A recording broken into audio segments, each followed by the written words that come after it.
Hey friends, Bree here, and what is today? Saturday? Happy Sabbath.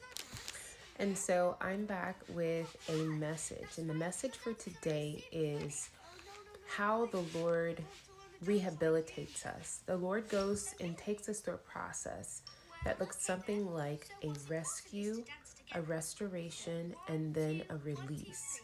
Okay? When we start at rescue is the point of our lives that happens when we hit rock bottom, right? We've done everything in our own power and we cannot move. We cannot take another step, right? And so oftentimes we'll call out to the Lord, we'll call out to God and say, God, I don't know where I'm going from here. There's nowhere for me to go. It feels like death is going to swallow me up. I need help, right? And sometimes we're at a place we don't even realize that in that moment that we're calling out for Jesus, we're calling out for God. But he comes in because he knows that we are calling for him and he rescues us, right? So that's often step one. Step two is restoration, right? Restoration looks like what many people don't believe it can look like, right? Restoration can look like a stripping, right? It can be stripping you of those worldly things that you thought you needed.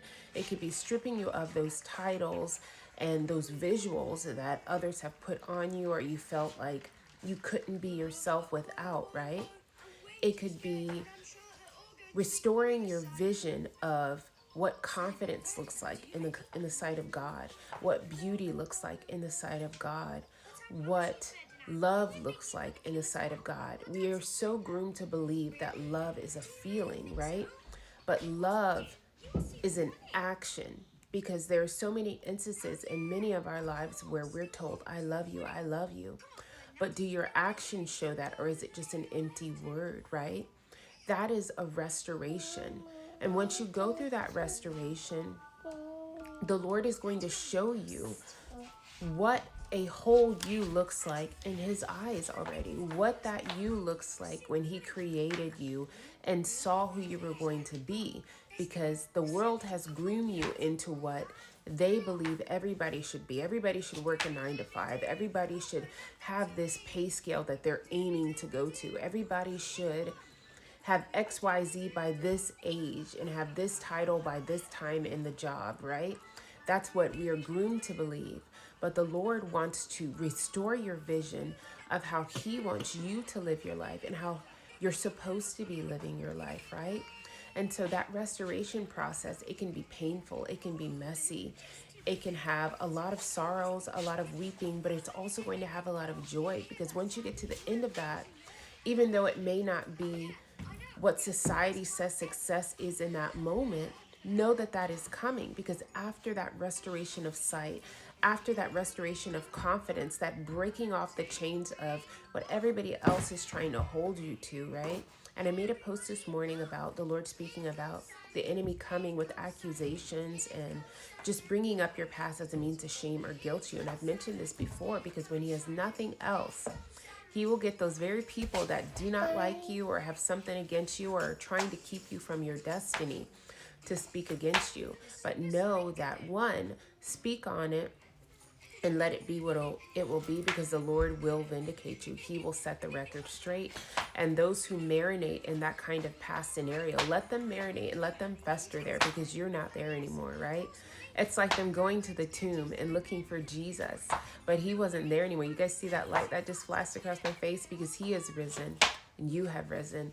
I have risen. We have risen, okay? So they're looking at a past tomb that is empty. That person is not there anymore. Okay, so rise above and let them keep looking at those dead things, because we are living in the things that have been brought to life again. The Lord has breathed his life into those dry bones again, okay? And so after that restoration comes a release into that promise that the Lord has promised you, that successful multi-billion business, right? That successful marriage, that successful friendship, that successful rearing of your children and bringing them back to where they need to be. That is the release. And the Lord has been giving me release for like the past 4 days or so, because the restoration has been complete. You're no longer in that past season. Okay, forget the things of the past because you are being released. You have been released, okay, into that new home, into that new everything, all right? So when we talk about how our beliefs and our principles and our moral compass isn't guided by the success of this world, it doesn't mean that the Lord does not want to give you success in this world. It just means that He had to break it down and strip you of your idea and your foundation of success in the world because it had to be built on Him first, right? You had to stand with Him and on Him first. And now He's saying, I want to give you that successful business. I want to give you that $1,000,000 house. I want to give you that car that your heart desires, right? He wants to give you those things. And it's not because of some vanity. It's because He's your Father and He loves you and you've done the work. You've put in the work. So why can't you have those things, right? Chuck E. Cheese. Yes, soon. So I was just on here to say that it's been a while because when I tell you, like the last week has been, whew. And for those of you guys following my story of my work and things like that, yes, I did have to apologize. And yes, it did take me a couple of days because you know how that goes. I'm like, Lord, again? But I always tell you, hold on, Mama. Treat what will done again? If you let me finish my video, we can talk about the treats. Okay. And so I did have to apologize, but that apology is not because I'm necessarily always doing something wrong or you're doing something wrong. It's because the Lord knows that we know when we are operating out of a mindset or a heart posture that is not in alignment with His character. And that's when He calls you to apologize, right? And so I want to encourage you, as always, as I encourage myself, that okay, you are no longer where you were before and you are being released. So I love you. Have courage, okay? I speak life over you. I believe the good word of what the Lord is saying about each and every one of you. You are no longer your past. Do not let anybody define you by that. I will talk to you later and happy Sabbath.